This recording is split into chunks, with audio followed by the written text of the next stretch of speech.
సాధారణంగా ఏదైనా train ticket తీసుకుంటే ఒకసారితో దాని గడువు ముగిసిపోతుంది. కానీ ఇండియన్ రైల్వే అందిస్తున్న ఈ స్పెషల్ ట్రైన్ టికెట్తో ఏకంగా 56 రోజుల పాటు రైల్లో జర్నీ చేయొచ్చని మీకు తెలుసా? నిత్యం లక్షల సంఖ్యలో ప్రజలు తమ గమ్యస్థానాన్ని చేరుకోవడానికి ట్రైన్ జర్నీని ఎంచుకుంటూ ఉంటారు. తక్కువ ఖర్చుతో ప్రయాణం సాగడం అందుకు ఒక కారణంగా చెప్పుకోవచ్చు. అయితే సాధారణంగా ఎవరమైనా రైల్లో ప్రయాణం చేయాల్సి వచ్చినప్పుడు వెళ్లాల్సిన గమ్యానికి ఒక టికెట్, రావడానికి మరో టికెట్, ఇలా ఇతర ప్రదేశాలకు వెళ్తే ఇంకో టికెట్ బుక్ చేసుకుంటాం. కానీ ఇండియన్ రైల్వే అందిస్తున్న సర్క్యులర్ జర్నీ టికెట్ తీసుకుంటే ఒకే టికెట్ ద్వారా ఏకంగా 56 రోజుల పాటు రైల్లో ప్రయాణించవచ్చు. అసలేంటి టికెట్, దీనిని ఎలా బుక్ చేసుకోవాలి, ధర ఎలా లెక్కిస్తారు, సర్క్యులర్ జర్నీ అనే వివరాలు ఇప్పుడు చూద్దాం. సర్క్యులర్ జర్నీ టికెట్ అనేది ఒక స్పెషల్ టికెట్. మీరు ఏ క్లాస్లోనైనా దీన్ని తీసుకోవచ్చు. ఈ టికెట్లో గరిష్టంగా 8 జర్నీలు ఉంటాయి. అంటే ఒక చోట మీ జర్నీని స్టార్ట్ చేసి 56 రోజుల పాటు దేశంలో ఎక్కడైనా తిరిగి మళ్ళీ మీరు ప్రయాణం ప్రారంభించిన చోటుకు చేరుకోవచ్చు.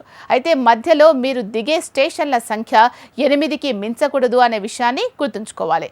ఒక స్టేషన్లో దిగి ఆ ప్రాంతంలో కొన్ని రోజులు గడిపి ఆ తర్వాత మరో ప్రదేశానికి మీ ప్రయాణాన్ని కంటిన్యూ చేయొచ్చు.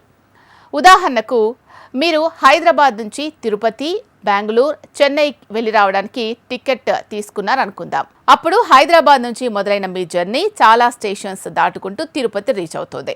ఆ టైంలో మీరు తిరుపతిలో దిగి కొన్ని రోజులు అక్కడి సమీపంలోని ప్రదేశాలను చూసి మళ్ళీ బెంగళూరుకు రైలు ఎక్కొచ్చు. మళ్ళీ బెంగళూరు వెళ్ళాక అక్కడ కొన్ని రోజులు గడపచ్చు. ఆ తర్వాత చెన్నై వెళ్ళి అక్కడ కొన్ని రోజులు ఉండి ఆపై మీ రిటర్న్ జర్నీ ప్రారంభించవచ్చు. అంతేకాదు, తిరిగి హైదరాబాద్కు చేరుకునే క్రమంలో మీరు ఎక్కడైనా దిగాలి అనుకుంటే అక్కడ దిగేయచ్చు. అలాగే ఆ ప్రాంతం నుంచి రిటర్న్ జర్నీ కంటిన్యూ చేయొచ్చు. ఈ విధంగా రాకపోకల సమయంలో మీకు మొత్తం 8 చోట్ల దిగి ఎక్కే అవకాశం ఉంటుంది.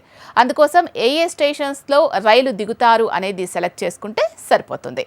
అయితే 56 రోజుల లోపల ఈ జర్నీ ముగించాల్సి ఉంటుంది అనే విషయాన్ని గుర్తుంచుకోవాలి. మరి సర్క్యులర్ జర్నీ టికెట్ను ఎలా బుక్ చేసుకోవాలి అంటే, ఈ టికెట్ల కోసం రైల్వే డివిజన్ కమర్షియల్ మేనేజర్ని సంప్రదించాల్సి ఉంటుంది. వారు మీ ట్రైన్ జర్నీ ప్లాన్ ఆధారంగా టికెట్ ధరను లెక్కించి స్టేషన్ మేనేజర్కు తెలియజేస్తారు.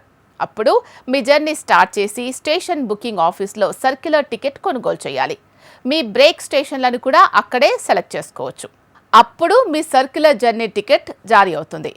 మరి ధరను ఎలా లెక్కిస్తారు అంటే, టికెట్ చెల్లుబాటు వ్యవధి, జర్నీ చేసే రోజులు, విరామ ప్రయాణానికి సంబంధించిన రోజులన్నింటినీ లెక్కలోకి తీసుకొని టికెట్ ధరను నిర్ణయిస్తారు.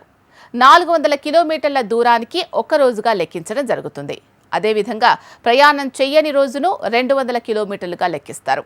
అలాగే సీనియర్ సిటిజన్స్కు కనిష్టంగా 1000 కిలోమీటర్ల దూరం ప్రయాణిస్తే టికెట్ ధరపై సబ్సిడీ కూడా ఇవ్వడం జరుగుతుంది. అదే పురుషులకైతే 40%, మహిళలకైతే 50% రాయితీ లభిస్తుంది. ఈ సర్క్యులర్ జర్నీ టికెట్పై ప్రయాణికుడి సంతకం ఖచ్చితంగా ఉండాలి. దీని ధర సాధారణ టికెట్తో పోలిస్తే తక్కువగా ఉంటుంది. విహారయాత్రలకు వెళ్లే వారికి ఈ టికెట్ చాలా ఉపయోగకరంగా ఉంటుంది.